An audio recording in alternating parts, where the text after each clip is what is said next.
네, 안녕하세요. 요즘 이제 그 테슬라 관련된 내용으로 좀 계속 이야기할 그 기회가 생겼는데요. 이번에 얘기하고 싶은 것은, 스마트폰이 우리 2000년 초반 정도에 생겼잖아요. 그전에는 뭐 삐삐 쓰다가 핸드폰, 버튼 누르는 핸드폰 쓰다가 갑자기 이제 스마트폰이 나온다는 얘기가 들려왔고, 이제 모든 사람이 스마트폰 쓸 것이다. 저 같은 경우는 스마트폰 나와도 굳이 내가 왜 쓰냐. 단지 이제 이점은 이제 인터넷 볼 수 있어서 편하긴 하겠다. 버스 번호라든가 언제 도착하는지 이런 것도 알 수 있어서 편하긴 하겠다. 근데 이제 제가 스마트폰 쓰리라고는 생각 못 했는데 결국은 이제 폰이 없어지고 대부분 다 스마트폰으로 이제 다 바뀌었잖아요. 그래서 누구나 쓰게 되는데 뭐 이런 겁니다. 스마트폰이 그냥 일반 핸드폰이 스마트폰으로 된 것처럼 일반 자동차가 이제 스마트카로 바뀌는 시점에 지금 와 있습니다. 스마트폰이 되기 전에 그냥 일반 핸드폰에서는 할 수 있는 게 그냥 연락처 저장하고 전화 거는 문자 보내기 이런 수준이었잖아요. 차로 대비하자면 차는 오고 가고 이동 거리, 장소에서 장소로 옮겨주게 하는 게 기본적인 역할이거든요. 스마트폰에도 전화할 수 있고 문자 보낼 수 있습니다. 스마트폰의 통신 기능은 지금 현재 자동차의 그냥 이동 수단으로서의 기능하고 똑같은데, 자, 스마트폰이 들어와 보면서 우리가 쓸 수 있는 게 뭐가 있죠? 인터넷 쓸 수 있게 됐죠? 그리고 어플리케이션 다운받아 가지고 게임도 할 수 있게 됐죠? 그리고 각종 애플리케이션에는 뭐 도움을 줄 수 있는 거, 뭐 나침판이라든지 아니면 어떤 그 문서 편집이라든지 또는 이제 뭐 카카오톡이라고 하는 SNS, 단순 문자 메시지가 아니고 서로 주고받고 사진도 볼 수 있고 음성, 동영상도 볼 수 있고 인터넷 기능은 당연한 거고, 그 외에도 뭐 소리를 이용한 것도 있고 다양한 무궁무진하잖아요. 자, 자동차도 단순히 휘발유만 먹고 장소에서 장소로 옮겨 다니던 시대가 지나가서 스마트카가 되면, 자, 그러면 인터넷도 당연히 할 수 있고요. 그다음에 뭐 통신은 기본적으로 다 되고 어플리케이션도 이제 적용이 될 텐데, 테슬라에서도 이제 계획은 없지만 제가 생각하기에는 조만간 우리 그 애플 앱스토어라든가 구글 스토어 같은 그런 어떤 게 나올 거고, 그 단순한 이제 애플리케이션을 만드는 걸 이제 테슬라 회사에서 만들 수도 있지만 공개해서 이제 돈을 벌 수 있도록 그렇게 아마 시장을 만들 겁니다. 뭐 애플에서도 스마트카를 만든다고는 하는데, 뭐 같은 의미에서 스마트폰을 시장에 선점하는 식으로 자동차도 그와 같이 만든다는 어떤 그 기본적인 생각일 거라고 저는 판단이 되거든요. 그래서 앱스토어도 전기차에서 스마트카에서 그런 앱스토어에서 우리가 무료로 다운로드 받으면 어떤 거는 뭐 유료화 되겠죠. 설치를 하면 자동차 내에서도 유용하게 이용할 수 있고 자동차와 더불어 할 수 있는 앱스토어가 되게 많을 겁니다. 예를 들어서 뭐 친구와 경주를 한다든지 어떤 친구와 전국적으로 위치 교환을 해서 어디에서 한꺼번에 모이자, 또는 어디 가가지고 뭘 찍었고 뭐가 있는데 그런 정보들을 다른 사람과 공유를 해서 뭐 관광지로서의 어떤 정보를 남긴다든지, 뭐 SNS와 같은 어떤 자동차로 할 수 있는 그런 소프트웨어적인 그런 기능들이 무궁무진할 겁니다. 휴대폰에서는 전화와 관련된 부분으로 우리가 많이 이용했는데 우리 몸을 이동시키는 그런 기능은 휴대폰에 없잖아요.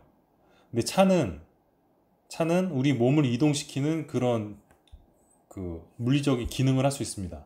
그래서 우리가 걷지 않고 뛰지 않더라도 차로 이동하면서 생길 수 있는 어떤 유용한 그런 그 가치들을 그 스마트카가 해줄 수 있다는 거죠. 장소를 장소로 옮기면서 어떤 변화라든지 내가 뭘 먹고 싶은데 알아서 맛집을 찾아서 뭐 7시에 뭐 어떤 맛집을 가면 서비스가 있는데 뭐 할인 행사라든지 또는 그때 가면 뭐 유명 연예인을 만날 수 있다든지 공개적인 이벤트를 한다든지, 그럼 차가 알아서 좋은 컨텐츠를 잡아가지고 거기까지 안내를 해주는 거예요.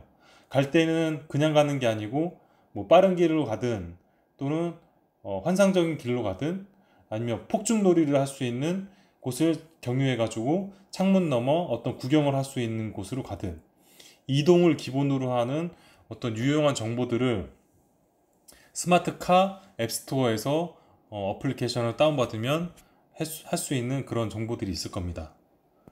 그거 외에도 우리는 스마트폰에서 뭐 금융 관련된 부분도 하잖아요. 그러면 전기차가 들어와서 스마트카에서는 그 충전소라든지 아니면 충전 관련된 어떤 금융과 관련된 그런 부분에 유용한 앱을 다운받아서 자동차를 이용하면서 금융과 관련된 부분까지 편리하게 이용할 수 있는 그런 어떤 기능이 나올 것 같다는 말씀입니다.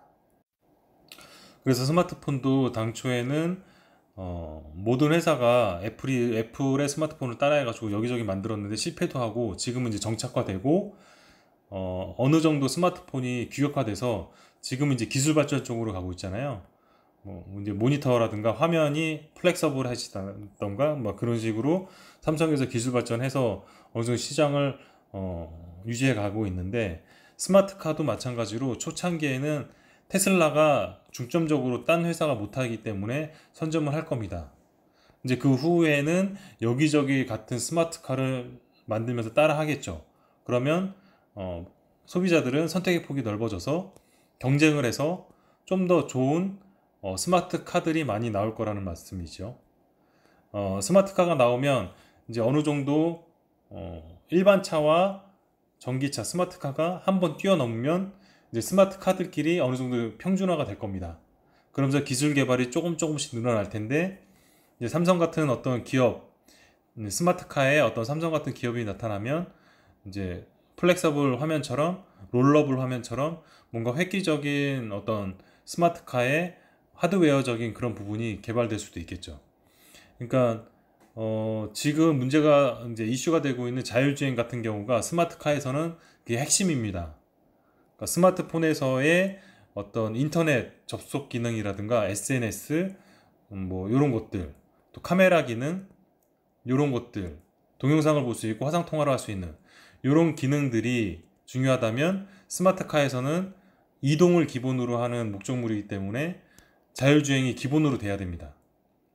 그게 반드시 이루어질 거고요.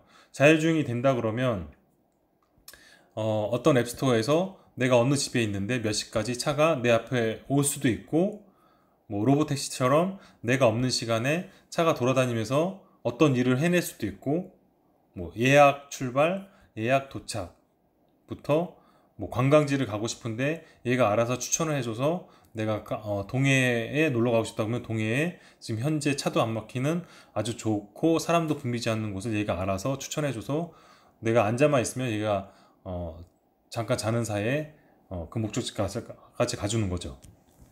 뭐 이런 식으로 기술 개발이 될 거고, 나중에 이제 같은 스마트카끼리 더욱더 하드웨어적인 기술이 획기적으로 개발이 되면 뭐 날아다니는 차가 될 수도 있고, 수륙 양용에서 바닷속까지 들어가는 차가 나올 수도 있고, 스마트폰도 방수 기능 있는 스마트폰이 있잖아요. 차도 방수 기능까지 기술이 개발되면 뭐 물속까지 들어갈 수 있는 거죠. 네. 그리고 드론이 개발됐듯이 차도 어떤 것만 만족시키면 뭐 하늘을 좀 낮게 떠갈 수도 있는 거고, 뭐 그런 식으로 진화를 해갈 수 있을 것 같습니다. 용어 자체를 전기차다 이게 아니고 스마트폰처럼 이제 앞으로 차도 스마트카라고 얘기할 날이 멀지 않는 것 같습니다. 그때까지 이제 뭐 몇 년 남지 않았지만 또 다른 세상이 우리를 기다리고 있기 때문에 그걸 좀 즐기면서 미래를 지켜봤으면 좋겠습니다. 그러면 다음 영상에서는 이와 관련된 얘기 또 추가로 해보겠습니다. 감사합니다.